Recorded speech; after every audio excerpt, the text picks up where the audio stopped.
Estamos começando mais um episódio do Favela Pod, esse programa de toda segunda-feira às 19h30, onde a gente conta histórias que passam a ser referenciais de que é possível vencer na favela, é possível vencer mesmo saindo de uma situação de dificuldade, de descrédito para muitos da sociedade, e sempre a gente traz histórias de quem saiu da favela, de quem saiu de uma situação difícil e conseguiu vencer e se destacar na sociedade. Esse é o nosso intuito com esse programa, contar histórias e mostrar que é possível.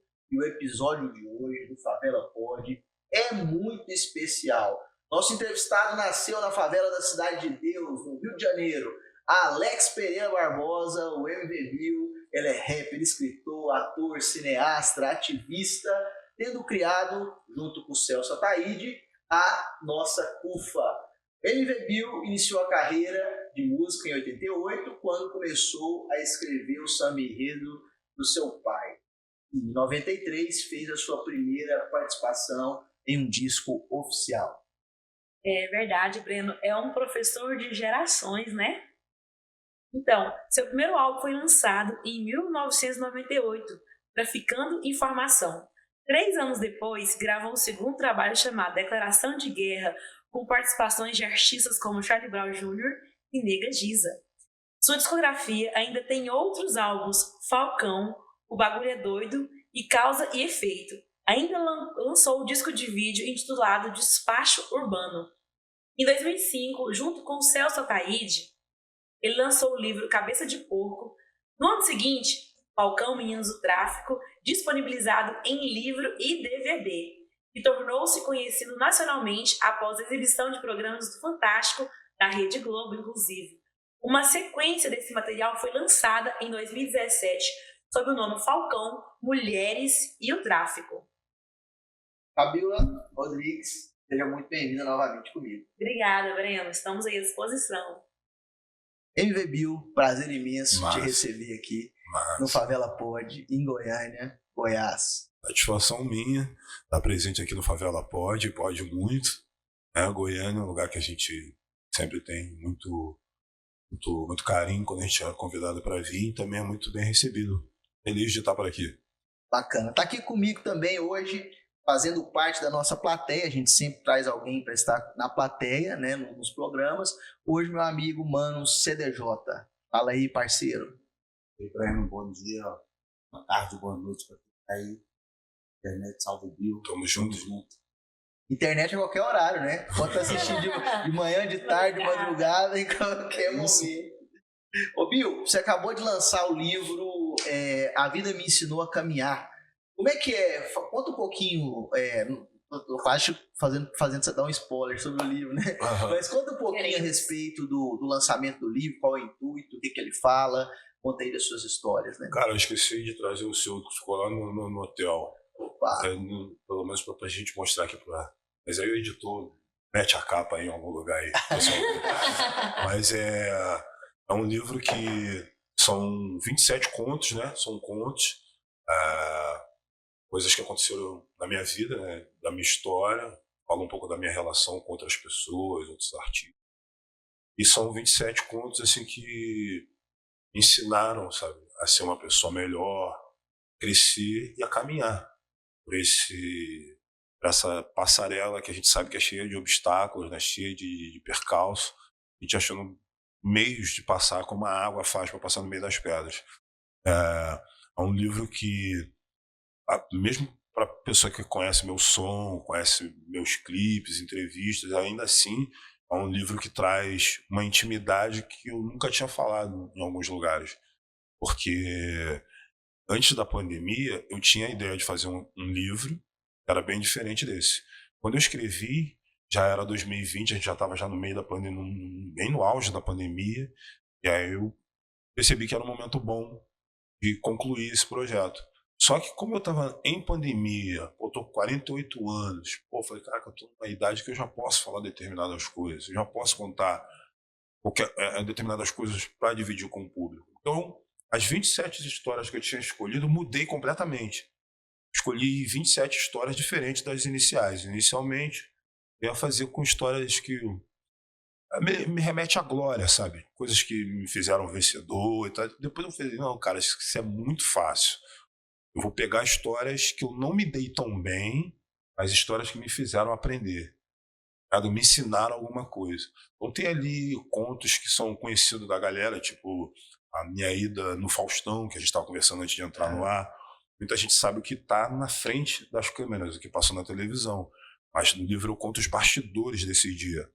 Tem a minha apresentação de 99, do Free Jazz Festival, que eu toquei com uma pistola na cintura, fazendo um protesto contra a violência, que algumas pessoas não entenderam, foi acusado de banditismo. E muita gente tem essa imagem também do Bill com a pistola no palco do Free Jazz. Aí, nessa situação, nesse capítulo, que chama-se Free Jazz, inclusive, eu conto todos os bastidores dessa situação. Eu tenho alguns contos assim, que são conhecidos das pessoas, também conto como é que foi a história para escrever a música Soldado do Morro, Só Deus Pode Me Julgar, que você citou. Eu trago esses bastidores. É um livro também que é muito musical, porque eu vou falando assim de músicas que rolavam na época, né, que eu estava ouvindo no momento, que faz parte de alguma situação, ou põe o nome do artista, o nome da música, ou faz a pessoa ir na internet para ver que música que eu estou falando. E muita gente percebe que é uma música que ele conhece, mas ele não sabia o nome da música, que também fez parte da vida dele. E aí, no final de cada capítulo, tem um QR Code que te leva para alguma mídia. Tem a ver com a história que você acabou de ler. Pode ser um clipe, pode ser uma música, pode ser uma foto, mas alguma coisa que tenha a ver com aquilo que você acabou de ler ali. Ô Bill, eu comecei pelo fim propositalmente, porque o livro, como você disse, certamente ele conta histórias da sua vida, Uhum. não é verdade? Então nós vamos começar a falar sobre as histórias da vida, né, Fabio, do Bill. Sim. Começando pelo início agora, voltando para o início, né, fazendo uma retrospectiva. Como é que foi a infância lá na Cidade de Deus? Conta um pouco aí. Geralmente na favela a necessidade ela bate na porta muito cedo, né? Então as crianças acabam tendo que trabalhar e tudo mais. Conta um pouco da sua história lá na Cidade de Deus, na sua infância, para a gente, todo o público aí conhecer um pouco aí da que é a favela. Pô, Breno, você mesmo sem ler o livro, você já foi direto no primeiro capítulo do livro, que é justamente isso. Como eu conheci o rap, é o nome do primeiro capítulo. Que aí a gente vai pro Bill, que é o Alex, sabe, jovem preto de favela, sem visibilidade, sem fama, sem hype, sem espaço, sem oportunidade. Era outra pessoa. O livro já começa nessa pegada ali, sabe, mostrando as dificuldades, essa necessidade que bate na porta muito cedo. Falo, inclusive, da bifurcação, né, que a gente entra de ter que escolher ou trabalhar ou estudar. E aí, às vezes, a gente acaba fazendo a opção de ir trabalhar para poder já ajudar em casa. Eu fui um desses que teve que fazer isso. Então, o primeiro capítulo do livro é exatamente isso que você falou. Você me perguntou. A dificuldade.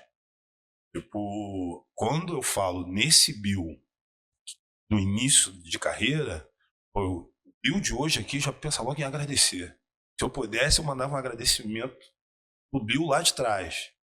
Obrigado por não ter desistido, por ter insistido, por ter persistido num momento em que o rap ainda não era o que é hoje, estava longe de ser uma música estourada, e no meu entorno uma porrada de gente dizendo que não ia dar certo, que não ia funcionar, esse tipo de música as pessoas não iam gostar. A própria favela às vezes duvidava do potencial que o rap tinha, né? Então, valeu, Bill. Obrigado.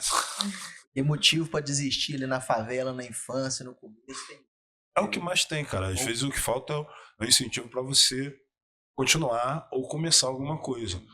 Quando eu conheci o Celso, no livro, o Celso é uma presença muito marcante no meu livro, também eu falo muito dele, porque o Celso ele me deu uma visão para ampliar aquilo que eu queria. Eu lembro do Celso me perguntando, isso eu conto no livro, o Celso me perguntando: Bill, você quer fazer um disco ou você quer ter uma carreira? E dependendo do que você disser, são dois caminhos diferentes. Eu falei, eu quero uma carreira, pô, então fazer isso aqui. Ela começou a me dar dicas que, pô, me direcionou muito, assim. Me ensinou a olhar para o meu trabalho de uma forma mais ampla, sabe? Mais longe. Eu vivia falando pro Celso sobre questões sociais, ele via que eu sofria por conta de ver gente nossa sem ter acesso. A gente começou a se reunir com outros jovens, e aí, aos pouquinhos a CUFA ali fez nascendo o embrião da CUFA. E surgiu assim, dessa indignação coletiva, sabe, dessa insatisfação e do desejo de mudança de várias pessoas ao mesmo tempo. E você pretende focar no livro? Ou vai lançar algum disco? Tem prioridade para livro, disco? Ou vai trabalhar com os dois? Se eu puder, é bom os dois, né? Claro. Em todas as frentes, né? Mas nesse momento eu parei só para cuidar da questão literária mesmo, só do livro. Quando a pandemia deu essa refrescada, né, que a gente flexibilizou um pouco mais, os primeiros eventos que fiz foram de lançamento do livro, né? Fiz em São Paulo, Salvador, Rio de Janeiro, Porto Alegre. Depois que eu fui partir para a parte musical. Mas eu continuo ainda produzindo as músicas, em breve eu vou trazer os lançamentos. É que eu estou no momento mesmo de literatura, que é muito bom, que é uma forma diferente, né, que você tem de dialogar com as pessoas. Você trabalha com favela, você sabe, né, cara? Você também, que às vezes, tem gente que é de lá, mas às vezes não consegue acompanhar a letra de rap. Às vezes não é o tipo de som que eles curtem. A pessoa que mora na favela não é obrigada a gostar só de rap, ou gostar de rap, às vezes ela curte outra coisa. Só que quando você pega esse mesmo que... O rap é uma literatura falada, né? A oralidade.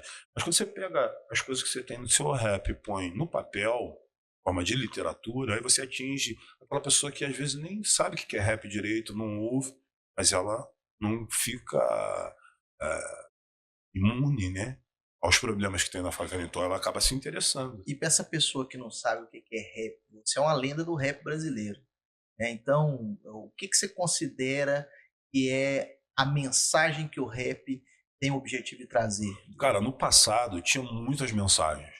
Tinha talvez uma mensagem central que era de empoderar as pessoas da favela, de falar por elas, dar voz a esse coletivo. Então isso era meio que abraçado por muitas pessoas. Não todo mundo, porque sempre no rap teve algumas linhas que eram dissidentes. Por exemplo, hoje em dia, o que se faz no trap, principalmente com as músicas românticas, o Sampa Crio, por exemplo, já fazia isso lá atrás. E num período em que a maioria dos grupos de rap estava nesse objetivo de dar voz ao coletivo. Então tinha o Sampa Crio que fazia uma outra parada. E como o Sampa Crio, tinham outros grupos também que faziam coisas diferentes. Mas a maioria tinha esse propósito. Com o crescimento da música rap, o bagulho cresceu, né? Isso é bom.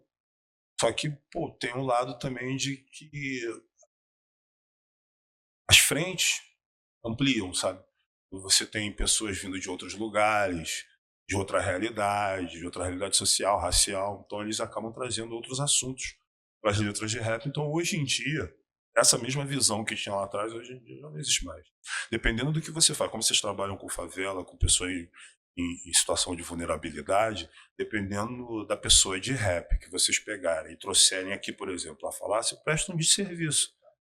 Que vai falar totalmente contrário, pregar totalmente contrário daquilo que a gente tem como objetivo. Não fazendo uma generalização, sabe, de quem está fazendo rap hoje em dia. É só dizendo que hoje em dia isso se perdeu um pouco, sabe? Não é mais uma regra. E nem a favela cobra também que os músicos tenham essa postura. Então isso foi meio se diluindo. E se o rap é para ser uma voz, principalmente das pessoas das favelas, embora você mesmo falou que deixa uma multifaceta cultural, né? Uhum.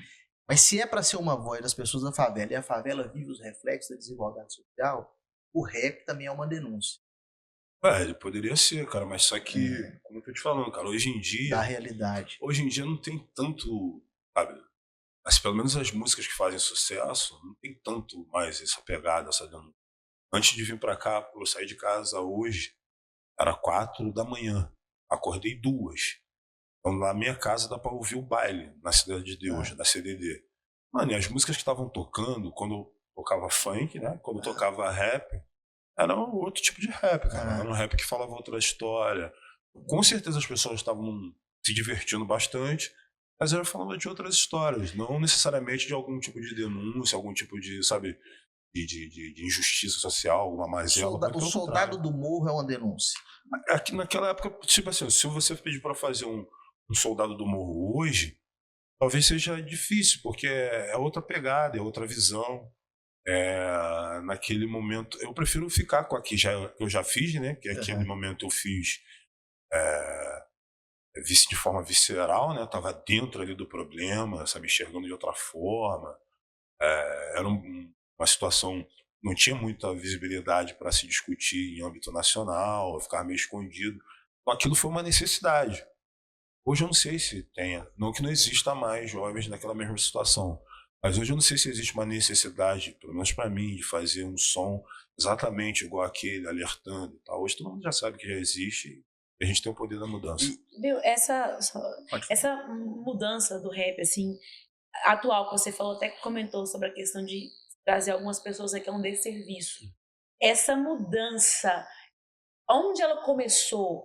E essa forma de cantar rap hoje, ela é positiva ou negativa? A mudança, cara, foi de uma forma natural, né? A evolução mesmo do rap. O rap ele é cheio de vertente. Teve um momento que teve uma vertente chamada Dirty South, que era feito pelos caras do Sul, que arrebentou, e se identificava muito com o rap feito em Brasília e em Goiânia, por causa do batidão dos 1808. Pô, tem uma outra vertente chamada Grime, mais europeu, sabe? Só que veio essa vertente chamada Trap, que ela talvez tenha feito um barulho como nenhuma outra vertente tinha feito antes. Então isso foi um diferencial. Foi no mundo inteiro, os jovens estão fazendo rap dessa forma. Quase não rima mais, sabe? Quase meio que cantado, né? Se você pegasse uma letra, por exemplo, assim, do grupo Os Travessos, do Rodriguinho, que é meu parceiro, você pega uma música dos Travessos lá de trás, pô, põe em cima, alguém que canta, põe em cima de uma batida eletrônica, de trap, um autotune, que é aquele efeito de voz robotizada, mano, virou uma música de sucesso. E tem melodia. E nos nossos raps, que a maioria das vezes era um boom bap, que é um tipo de rap clássico, pô, não tinha tanta melodia, era só falação. Refrão forte. Agora vem uma coisa mais suave, cantada e tal. Pô, minha mãe canta uma música dessa, toca, minha mãe canta junto, sabe? É diferente das músicas que a gente fazia. Sem entrar no juízo se é melhor, se é pior, mas eu sei que é uma parada completamente diferente. E isso tem reflexo, cara, até para quem rima rápido, né? Para quem tem um flow rebuscado, sabe? Faz mais bolado.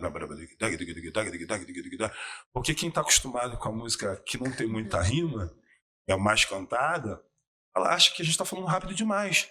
Assim, pô, meu, tá maneiro isso aí, só que eu tô falando muito rápido, tem como falar um pouco mais lento. Então teve essa parada também de algumas pessoas acharem que o nosso rap ficou acelerado demais, porque não dá pra entender. Aí a gente tá falando de musicalidade e tá falando também de mensagem. Exatamente. Né? No ponto de vista de musicalidade, é uma análise. E no ponto de vista de mensagem, é outra análise. O que você acha? O rap atual, ele tem mais musicalidade e menos mensagem? Cara, a musicalidade entrou de uma forma muito forte, por conta da melodia. Tu imagina uma música só falada, reta, sem melodia nenhuma. Aí de repente você pega põe melodia. Pô, isso dá uma climatização. E o Brasil é um país de música melódica. As músicas que nos marcam, tipo samba, bossa nova, não sei o que, são músicas com muita melodia. As músicas regionais também são muita melodia envolvida. Então, isso acabou sendo um diferencial, sim. É bom. Eu, por exemplo, eu não posso me intitular trapper, mas assim, eu peguei muita coisa do trap, assim, trouxe para o meu trabalho, que é as partes cantadas de melodia que no meu trabalho eu não tinha. Eu tenho algumas músicas que eu lancei que tem um pouco dessa temática, assim, e tal. Agora, de letra, aí é outra história, é completamente diferente. Talvez por conta da vontade, né, de falar de outros assuntos, né, dos mais jovens, e eu acho que também um pouco por conta da realidade. Até o jovem, dependendo da favela, ele tem os problemas dele, mas não é como os problemas que eu tive na minha juventude.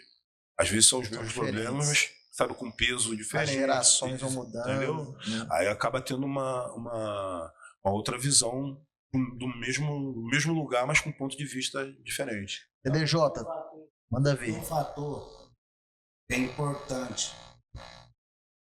Em Subiu eu tinha 13 anos, em situação aqui em Goiânia. A gente tem amigos em comuns. Naquela época, eu lembro que para mim gravar a primeira música minha, eu gravei numa fita cassete. Entendeu? A tecnologia não é igual a de hoje. Hoje nós temos uma geração fast food. Tem que ser tudo muito rápido. Tudo muito rápido. E aí, quando a gente vai para o lado da favela, hoje tem o lance da favela gourmet, saca? Tem aquele lance de tipo, mano, os caras não têm referência. Quando eu cheguei no rap, eu olhava para trás, eu tinha um M. Naldinho, eu tinha um Mano Brown, eu tinha um Lady Rock, eu tinha o próprio Bill, que estava vindo do Rio para São Paulo, e eu sabia de qual era o rolê, porque eu ia em São Paulo, que era a minha ponte mais, era São Paulo. E quando se ouvia falar do Bill, falava tem um negão lá no Rio, que ele é o gangster do Rio. Ele não é tipo o artista YX lá do Rio que diz que faz rap. O negão é da quebrada, é da favela raiz. Hoje nós temos uma favela gourmet. Hoje nós vemos muitos caras estão desculpa assim, é o jeito de falar, mas na Zona Sul, na alta sociedade, que paga de favela. Que hoje, para essa geração nova, o barato mais da hora é tipo, vou pagar de favela aqui e tal, pá. Aí entra a questão do compromisso da letra. Os caras não têm uma referência. A gente ouviu, tipo, nós buscamos da geração passada, a gente tinha várias referências. Os nomes para mim que são pesados. Família RZO, porque você tem Sabotagem, Elhão, Sandrão e toda uma rapa ali da Zona Oeste. Traz também uma Expressão Ativa, um Império ZO. Você entende que a referência você tem. Você vem para Brasília, você tem Cirurgia Moral, GOG, DJ Jamaica, Alibi, o Guindarte. Tem toda uma proposta. Os caras, eles tinham um compromisso, alguns com a melodia, porque quando eu cito Expressão Ativa, eram os caras que já vinham com um bagulho mais cantado, mas puxar a letra. Entendeu?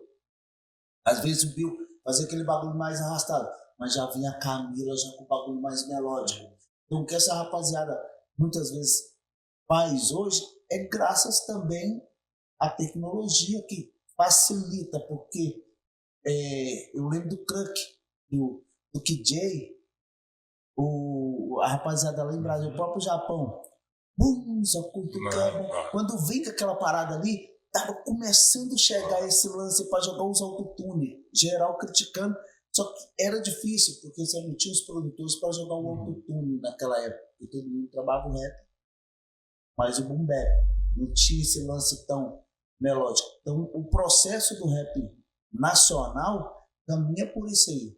E hoje nós, infelizmente, nós temos muita favela gourmet e pouca favela raiz.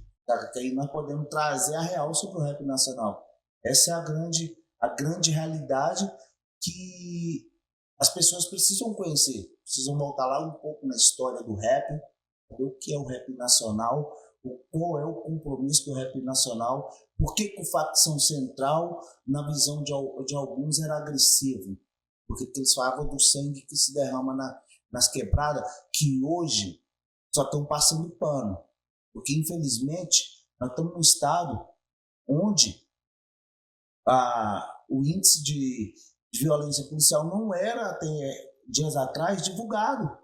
Por quê? Entendeu?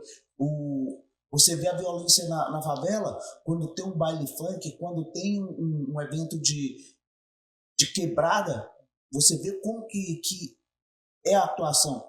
Não mudou muito do tempo lá atrás, só que agora eles passam o pano. E o rap nacional, ele tinha esse compromisso de não passar o pano, ele trazia a realidade e traz. Então você pega que a rapaziada que tem o compromisso das antigas sempre está falando Para alguns falar a mesma coisa dos tempos lá de trás. Não, mano, é porque nada mudou, continua do mesmo jeito, sacou? Então é isso. Teve um período em que os grupos estavam com tanta sede, né, de justiça, de equilíbrio social, e acabava que muitas músicas acabavam abordando os mesmos assuntos, até rimas às vezes um pouco parecidas, mas era porque estava todo mundo ali no mesmo propósito. Quando começou a aparecer alguns grupos falando de outros assuntos, tal, falando mais de diversão, de festa, eu lembro que os primeiros comentários eram: pô, isso é uma evolução, o rap tá evoluindo. Rap não é evolução, é só uma mudança de estrada. Porque, tipo assim, você falar de política numa letra de rap é um troço muito difícil. Tá? Sem você levantar bandeira, sem você ser partidário, sem ser um bobalhão, sem ser desrespeitoso. É muito difícil, cara. Você falar de violência, sem incitar a violência, você falar de um jovem e que tá no tráfico de drogas, relatar isso na música, mas sem incentivar, isso é muito difícil de fazer. E isso tudo é política. É política. Então, muitos rappers da minha época lá de trás nem sabia que estava fazendo política, mas estava fazendo, só não era política partidária, né? Mas era política social através da letra. Hoje em dia não tem esse apelo, sabe? Não tem esse compromisso, não tem essa preocupação. Acho que ficou muito solto. E às vezes a própria favela não tem também essa preocupação. Por isso que eu falei que a favela também não cobra isso também. Ou querer ouvir esse tipo de som. Não. Assim, ó, as pessoas lançam as músicas e, tipo assim, a favela liga o telefone e vai lá buscar. Tá? E no mesmo lugar que ela vai buscar, é uma porrada de outros grupos estão fazendo as músicas ainda falando a realidade. É uma questão de querer. Um bagulho curioso, cara, é que às vezes, porra, quem vai dar atenção pra nossa parada, pro que a gente faz, às vezes não é gente da favela. Às vezes é gente do asfalto, que acaba se identificando com aquilo que a gente tá falando, que eu gostaria que o meu vizinho se identificasse. Mas, ainda voltando para a sua história no rap, desde o início, algumas vezes você foi acusado de apologia ao crime, Sim. né? Você acha que isso vem de onde? Isso vem da incompreensão das classes dominantes, da elite e tal, daquela realidade, e não conseguir se enxergar naquilo e levar para um outro lado. Como é que você enfrentou isso? Quais foram os momentos que isso aconteceu? Conta um pouco pra gente. Cara, eu acho que as acusações tem muito assim de preconceito, tem muito de racismo, muito por conta de quem está fazendo, da origem. Pô, a gente que eu digo é o Celso, né? Que Celso era meu comparsa, era meu cúmplice nessa parada. Hoje o Celso tá falando pra caramba, tá indo pra televisão e tudo quanto é lugar, mas a gente tinha um combinado lá atrás. Era só eu aparecia e ele ficava nos bastidores, pra se alguém for preso, alguém ficar do lado de fora pra tirar o outro. Essa era a nossa pegada. Então, hoje o Celso tá com a cara na tela e a gente sabia que boa parte das acusações que a gente sofreu era por conta de quem era, seriedade de Deus, de nossa origem. Rap é um tipo de música que já era marginalizado. Então, pô, isso aconteceu com o Soldado do Morro, aconteceu quando eu cantei no Free Jazz, aconteceu quando a gente foi lançar o documentário Falcão Meninos do Tráfico. E sempre a gente tentava, com o Celso me ajudando na articulação, lógico, a gente sempre tentava dar uma resposta rápida, né? E à altura daquela acusação que a gente recebeu. A gente nunca recuou, mano. Nenhuma delas. Acho que tem duas que eu conto no livro, inclusive. Uma vez que um policial me pegou na Cidade de Deus, com um monte de nota de R$1 na época, né? Ele achou que aquele dinheiro trocado, muito, R$1 era dinheiro de boca de fumo. Então ele, pô, mano, ele quis me levar preso. Aí me botou a pistola nas minhas costas e começou a rodar comigo na favela. As pessoas pedindo pra ele me soltar, pra ele me largar. Ele queria me levar de qualquer maneira. Proferiu algumas palavras com cunho racista pra cima de mim. E, pô, um momento em que todo mundo achou que a gente fosse deixar pra lá, pô, articulação, fomos pra televisão, levamos gente a pampa pra Cidade de Deus, fizemos um movimento no meio da rua.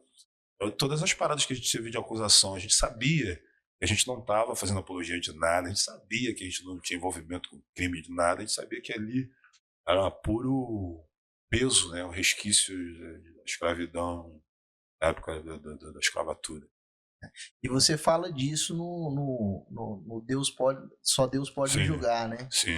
E Acho que só Deus pode me julgar e Só Mais Um Maluco, que saiu no disco do KLJ, acho que são as músicas que eu mais falo dessas acusações.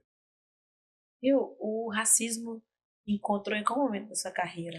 Muito jovem, ainda dentro da Cidade de Deus, só que eu não sabia que era racismo, né? Ou depois, ou descobri o que era, pô, caraca, então eu tô sofrendo isso desde criança, desde jovem. Pô, acho que eu recebi minha primeira dura, assim, minha primeira revista da polícia, devia ter 12 anos de idade. Sempre fui alto, né? Grandão, mas magrinho. Só tinha tamanho, não tinha idade nem conhecimento. Quando o policial me parou na Cidade de Deus, criança, mano. Eu sabia correr, brincar pra lá e pra cá. Pô, hoje em dia, se você, dependendo do lugar, você corre na frente da polícia, você leva um tiro. A gente via a polícia, ninguém nem sabia, corria, tô brincando, né? O policial mandou parar, para aí, e me revistou. E eu não entendi nada, eu só não estou revistando por quê. Determinadas coisas eu só fui entender depois, do dia que eu fui. Meu pai, na época, me levou para fazer uma entrevista, né, para emprego, né, eu, menor de idade, então ele tinha que me acompanhar. A gente estava embaixo de um prédio, assim, imponente na Zona Sul. Pô, eu e meu pai parado, cara. E um moleque, daqui a pouco chega a patrulhinha, né, que era tipo um Fusquinha, né, chegou uma joaninha, chegou a patrulhinha, parou e começou a revistar eu e meu pai no meio da rua, assim. E várias outras pessoas passando, olhando. Então, assim, eu tive um encontro com racismo muito cedo e de forma muito cruel, né? Como é na maioria das vezes, né? Covarde, machuca, deixa cicatrizes e coisas que você não esquece nunca mais. Até hoje, tanto passar por isso em supermercado, farmácia, banca de jornal, cara, eu tenho a mania de, dependendo do lugar que eu vou, fico com a mão pra trás, sabe? Assim, sem querer. Pô, pode meter a mão na coisa, ver o valor. Segurança não ficar com medo de achar que eu vou meter a mão e botar no bolso. Assim, isso é só uma das. Parece uma bobeira, mas é uma coisa assim que te marca, te faz você ter um tipo de comportamento. Eu ainda consegui quebrar várias dessas coisas que me deixavam amarrado, mas tem gente que não consegue quebrar isso, quebrar o ciclo, fica preso o resto da vida. E falando um pouco dessas histórias que ficaram marcadas, né, a sua participação lá no Faustão, que você inclusive me disse que conta no livro Tá no sobre livro, tá no isso, livro. né? Mas como é que foi encarado aquilo ali naquele momento, né? Eu sei que a galera do rap teve aquilo, tipo, poxa, aquele dia ali o Bilf me representou, foi o meu herói, falou o que eu queria falar. Como é que foi a reação depois daquele programa? A gente já tinha recebido o convite para ir no programa do Fausto, uns 3 anos antes, assim, recebendo o convite, e toda a oportunidade era para ir tocar, deixar o telefone de contato e ir embora. E ser o programa do Fausto, domingo, que atinge a família, em casa, eu achava que tinha que ser alguma coisa mais marcante.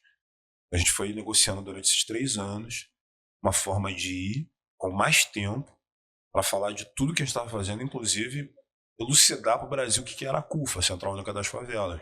E tinha gente achando que era a junção de marginal, facção criminosa e tal. Então, quando a gente conseguiu negociar, a princípio acho que era 15 minutos, eu ia tocar 2 músicas, mas o bagulho desenrolou com tanta fluência, que a gente ficou no ar tipo 40 minutos. Então isso, na televisão, ainda mais num programa dominical, é muita coisa, né? E aí, pô, tipo, o rap tinha uma coisa de não se relacionar com a mídia. Ah, não vou na televisão. Ah, não vou não sei aonde. Ah, não vou falar para tal veículo. Eu descobri depois que muita gente não ia porque nunca tinha sido convidado. É muito fácil recusar um convite que nunca foi feito. E aí depois eu descobri também que nem todo mundo sabe falar. Então não tem ideia para trocar, não sabe desenrolar. Às vezes sabe só pegar o microfone e apontar onde estão os problemas. Quando é questionado, tem medo do questionamento. Eu nunca tive medo do questionamento. Então, para mim é fácil. Foi no Faustão, e no Serginho Grosman, até no programa da Xuxa, e todos os lugares que eu fui sempre fui o Bill.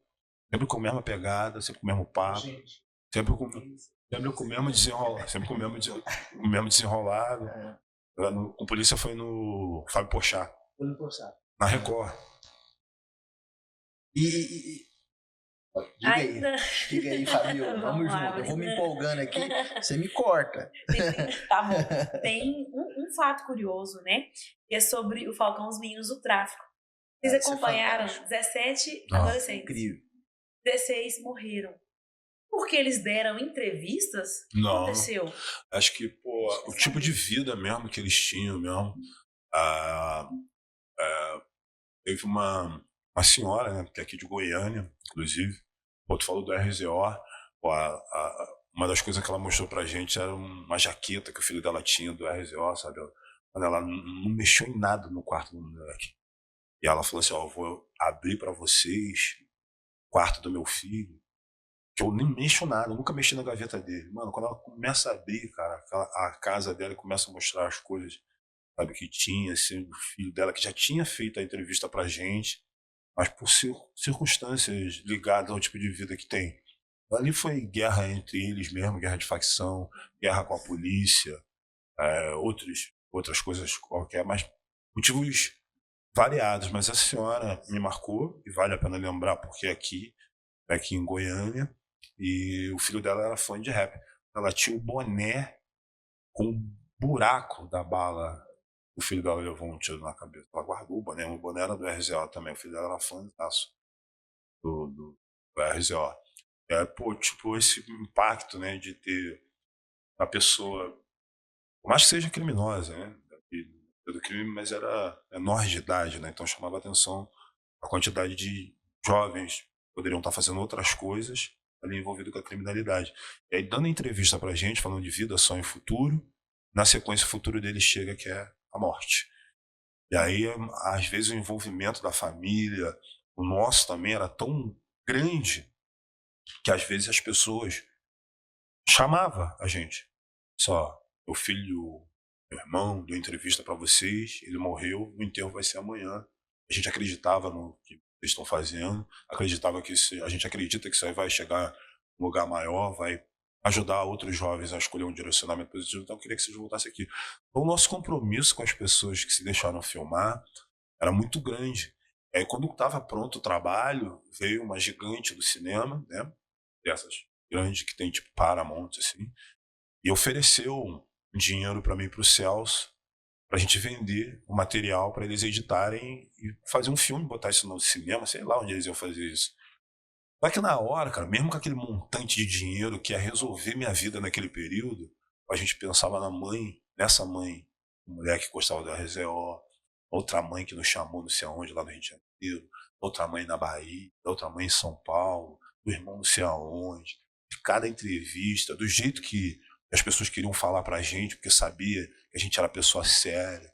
A gente vender aquela história era vender a vida das pessoas também. E para quem não sabe e não acompanhou, foi um grande apelo, foi um grande sucesso nacionalmente esse documentário. Quem não sabe o que é o Falcão, explica para quem tá vendo. Falcão era uma... A gente, a princípio, no documentário, ele ia se chamar, quando chegou para falar comigo ali, até falou, pô, era de menor. Aí eu lembrei, o nome do documentário era de menor. Era o nome do documentário Falcão. Só que quando a gente começou a entrevistar os moleques, principalmente no Sudeste, a gente sempre escutava, pô, o moleque falou, Falcão não dorme, hein? Falcão não dorme, que um ficava botando pilha no outro que não podia dormir, que se dormisse a gente tinha uma punição. Às vezes até pagava com a vida, porque dormiu no plantão. Aí eu fiquei vendo como não é fácil. Quer vida fácil? Não é não, mano. É o menor que fica ali vigiando se a polícia vai chegar e avisa todo mundo. E né? às vezes é o primeiro a morrer, fica pra morrer. É uma parada assim que é brabo. Assume o BO Assume todo, né? todo, mano. Fica tudo nas costas dele, na conta dele. Eu trago um exemplo aí com o Bill, conversando ali, ele fala um barato, eu falei, pô, nós éramos 7. O único que tá vivo sou eu. Entendeu? É 2 irmãos meus frente no crime. Cadê eles? Morreram. Então, crime, quando eu chego e falo pra rapaziada, quando eu entro no caso e até disse lá no sistema, encontro alguns irmãos, falo, cara, o bagulho não dá, sabe? É uma parada que eu não gosto de luxar por corre do crime. Porque o crime destruiu minha família.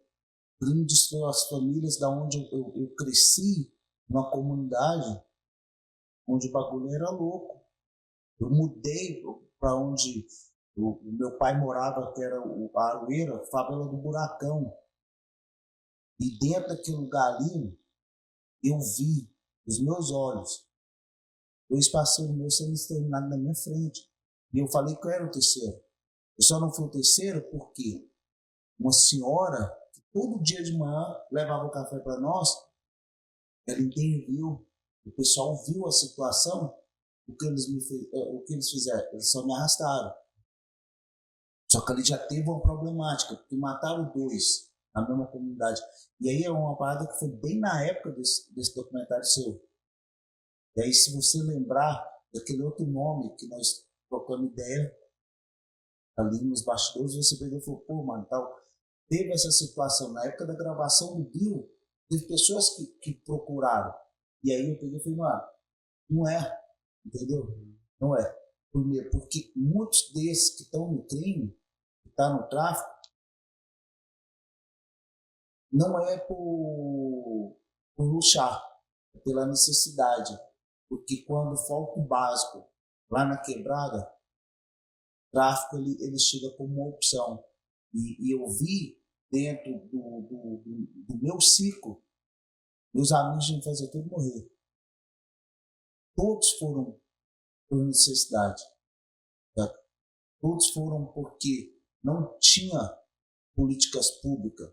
Eu fui ver asfalto passar na porta da minha casa, eu tinha 13 anos de idade. Então a gente morava em rua de terra, onde a chuva vinha, abria cratera. Quando acabava a chuva, era poeira. Então essa é a realidade de muitos naquela época do seu documentário e infelizmente muitas quebradas hoje no Brasil inteiro. Então quando a gente olha para esse documentário Falcão, ele é mais atual do que nunca. Ele é uma parada que está às vezes só muda as figuras, mas a realidade, infelizmente, continua a mesma. Infelizmente.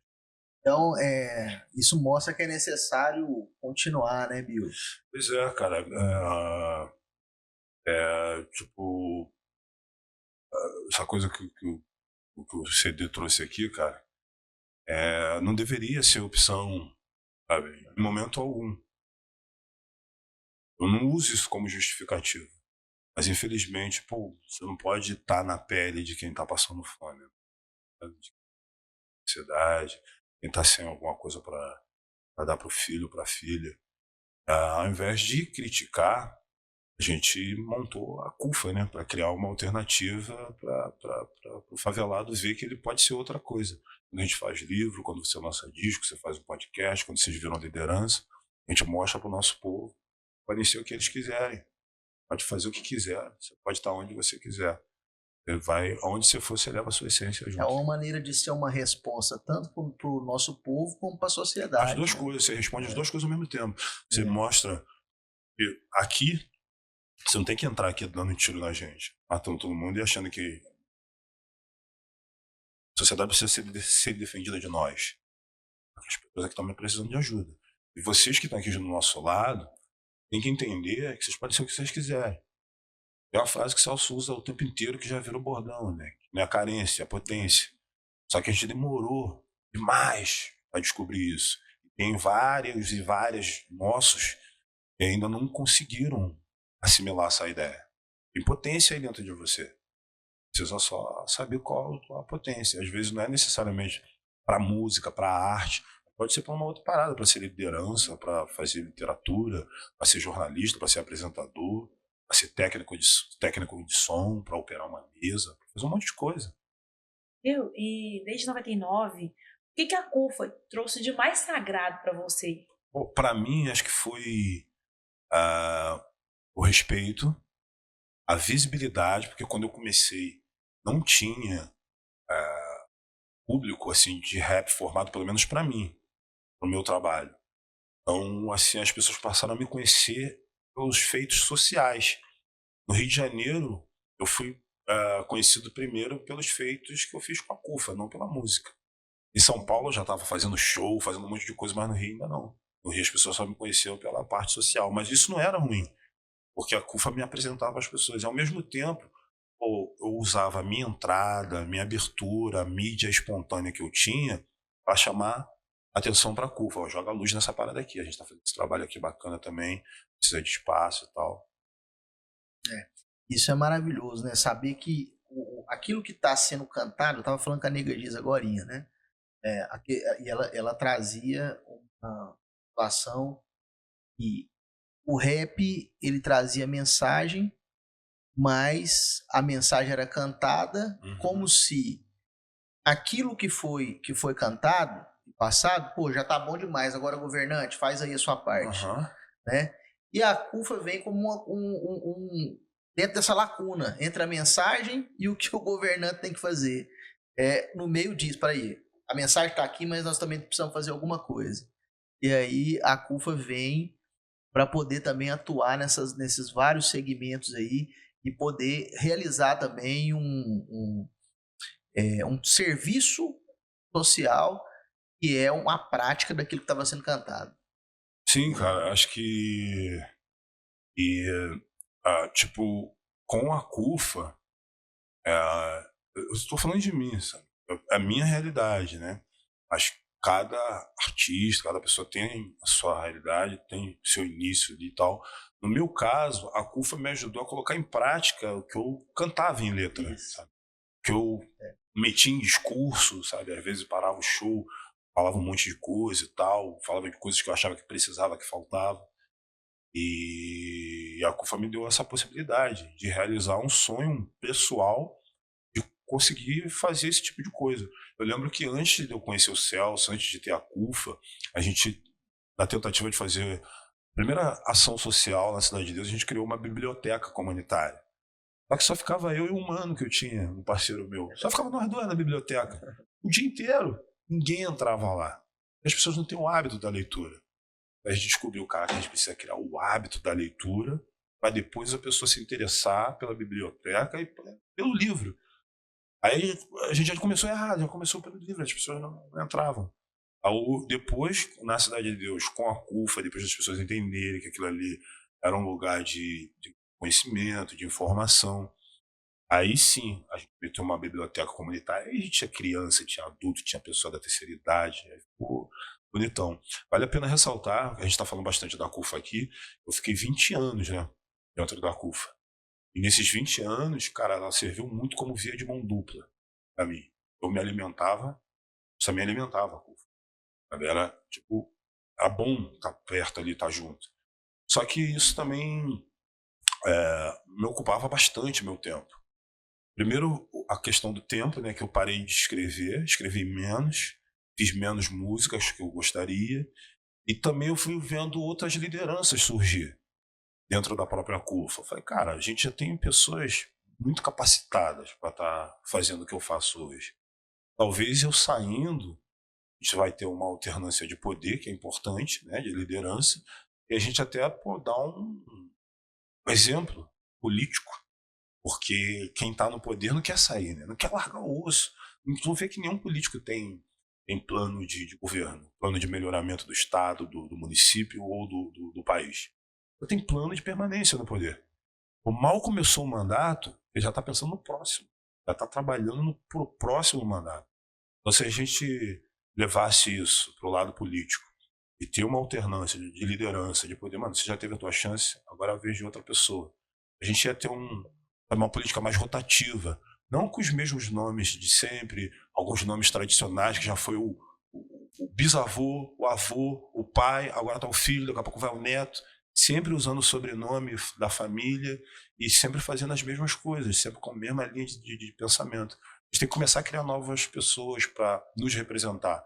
Do mesmo jeito que você, Breno, representa uma parte das comunidades, ou você representa, você tem uma representação, tem que começar a criar liderança para ser político nesses lugares. A gente tem que começar a gente nossa, sabe, fazendo parte das bancadas. E senão, cara, a gente vai se reunir, vai se organizar, vai articular qual o nosso pedido, qual o nosso anseio, vai chegar lá na hora de entregar, você vai entregar na mão de uma pessoa que não entende a nossa realidade, não vivenciou.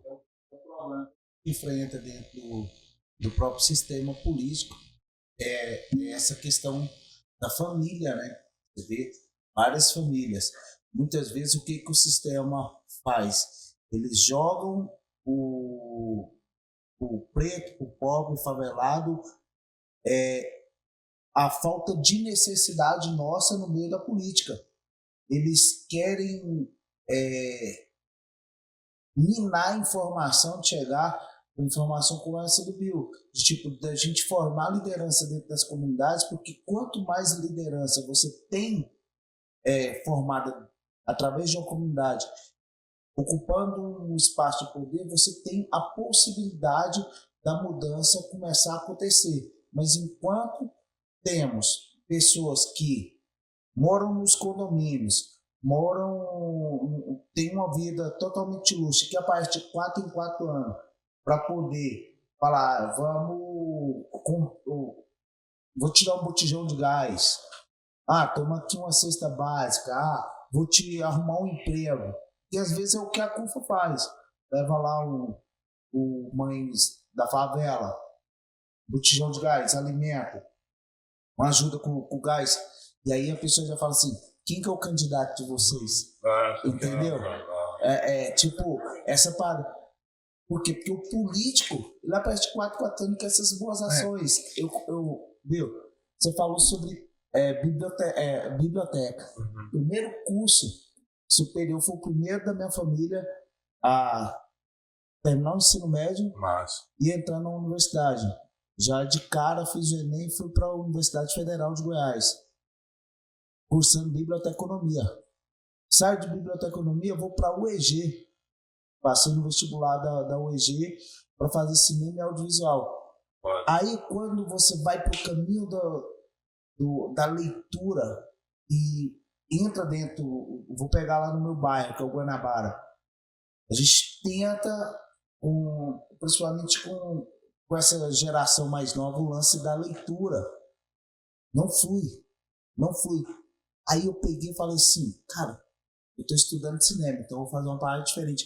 Nós começamos a trabalhar através do vídeo, esse bagulho da leitura e tudo. Funcionou. Às vezes você pega um livro e coloca ele digitado em um vídeo, a rapaziada lê, mas quando pega um impresso, essa molecada mais nova não lê. Ela fala, meu Deus, como que pode? Você tá ligado? E esse processo de educar a nossa quebrada gera o que você falou, que é a via de conduta. Saca? Você está investindo lá e eles vão investir em você, sabe? E essa questão do trampo hoje ser feito como a CUFA faz sem cunho político dá credibilidade. Por quê? Porque o sistema político nosso, infelizmente, não poderia ser, mas não tem credibilidade. Você vê esse lance da rapaziada tá entrando na política por mero interesse próprio e poder. As pessoas querem poder. Ô Bill, aproveitando o que o CDJ está falando aí, puxou a questão da política, como é que você vê a realidade política do país hoje, no ponto de vista de políticas públicas para a favela? Cara, acho que tem muito poucas. E tá muito aquém. E não é por falta de dinheiro. O Brasil é um país rico, tem dinheiro pra caramba, só que ele fica concentrado na mão de poucas pessoas. Poucas pessoas decidem o destino de muitas pessoas. Isso precisa ser modificado. E onde a gente modifica isso? Na porrada, no tiro? Não, mano. No voto, nas escolhas, na candidatura. E às vezes é também meio cruel você dizer assim, precisa votar melhor. Como você vai votar melhor? Tem opção, né? Sempre tem representatividade. Sempre que votar no menos pior, cara. Como é que você vai votar no... né? Não vai escolher o melhor. Então, acho que é uma responsabilidade. Não pode jogar essa responsabilidade em cima do eleitor. Mas o que a gente pode fazer como eleitor é criar novos candidatos. estimular novas candidaturas nas últimas eleições municipais. Assim, me deu muita esperança de ver muitas mulheres serem eleitas, muitas mulheres pretas, muitas mulheres, pessoas trans, muitas pessoas de favela.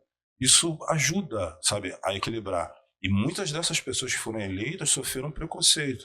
Estão sofrendo com xingamento, com ódio, né, nas Teve redes. gente até né? assassinada, né? Teve gente assassinada, teve gente que perdeu, No Rio de Janeiro, teve gente por que exemplo. largou o mandato porque não aguentou a pressão.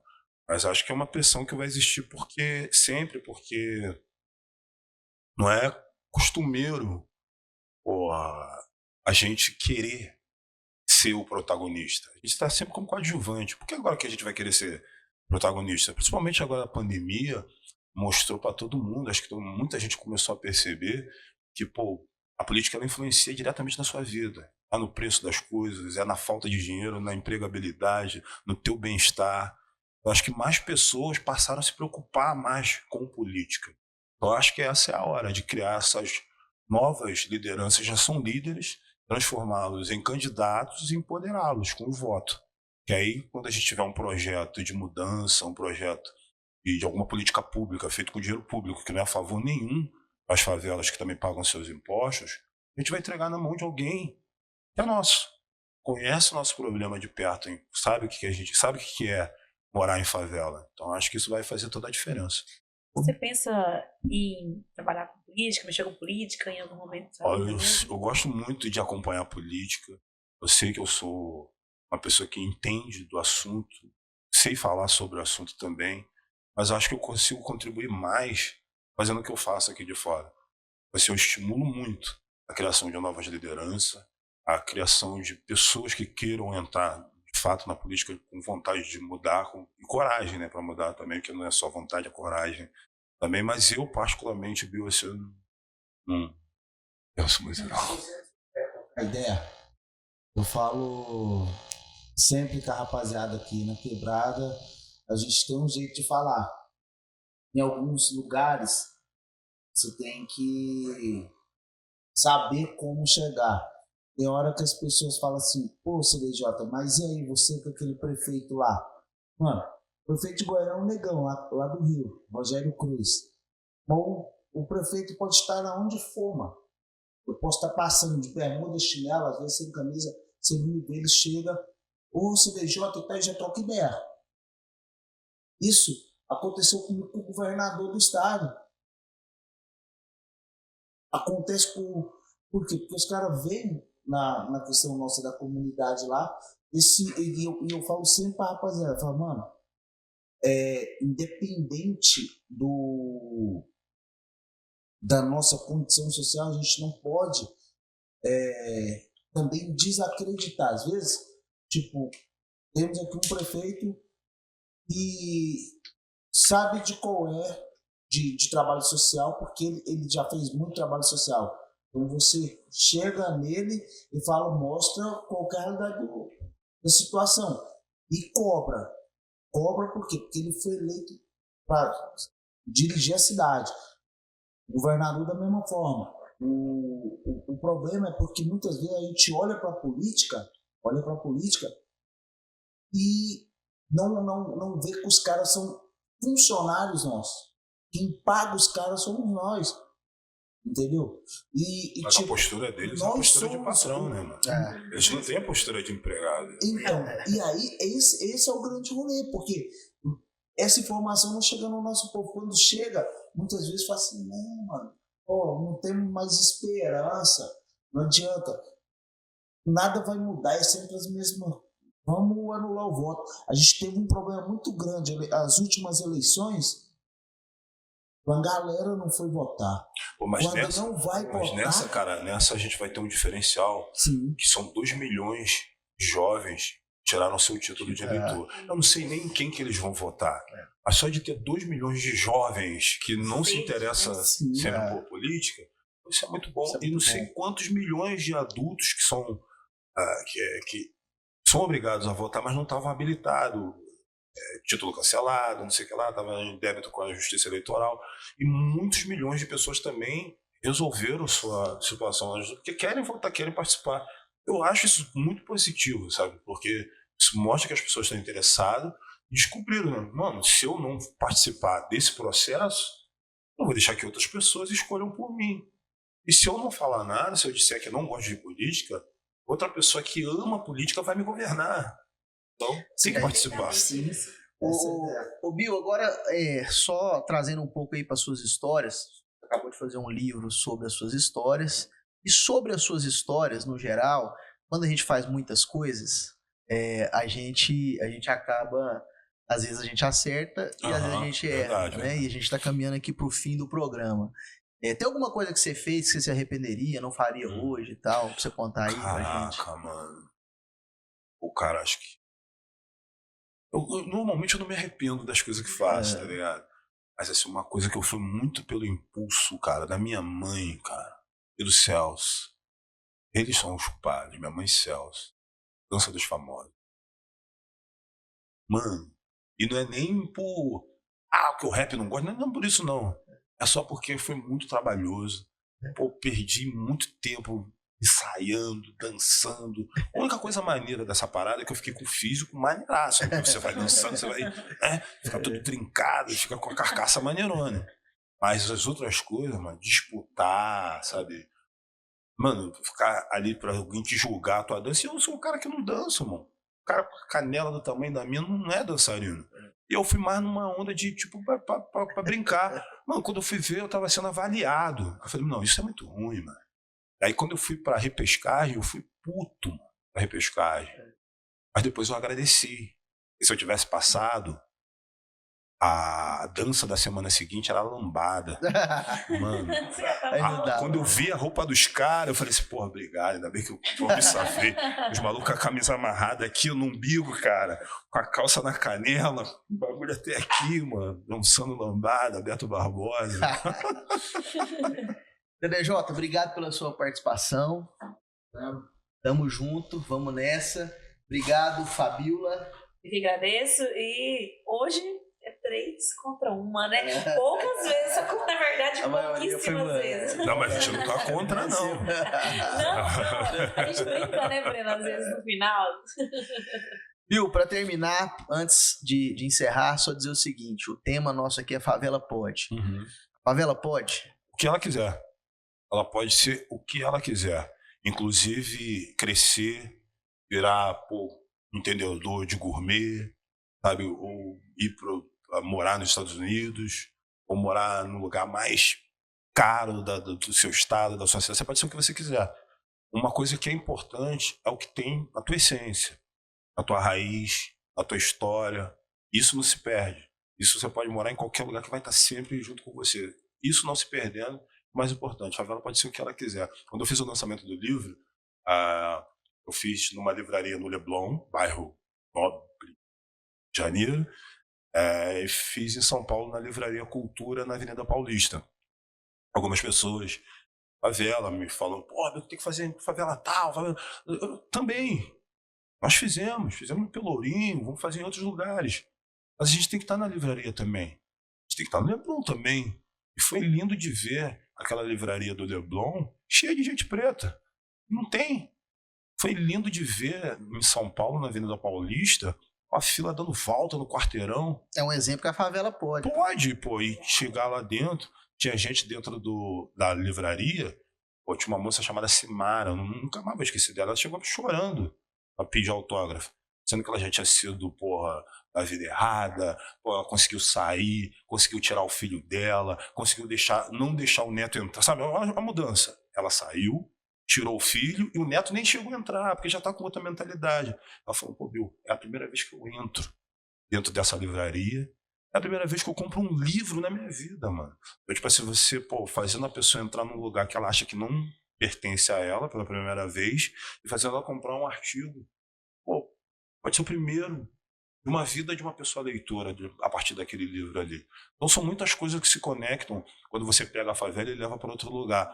Quando quando o Celso pega várias lideranças, várias pessoas que empreendem em favela e levam para fazer aquela Expo Favela naquele lugar pica lá de São Paulo, lá, World Trade Center. É. Mano, Brooklyn só o nome. Não tem nada a ver com Brooklyn dos Estados Unidos, Rua da Baralha. É o metro quadrado mais caro do Brasil. Tá ligado? Aonde que foi? Aí, pô, a favela não pode ir lá? Pode. A favela tem que empreender, tem que crescer. Ainda não vencemos, estamos lutando. Então, aqui com o CDJ, aqui com a Fabiola, com o Bill, a gente termina essa edição histórica do Favela Pod. Muito obrigado, até a próxima.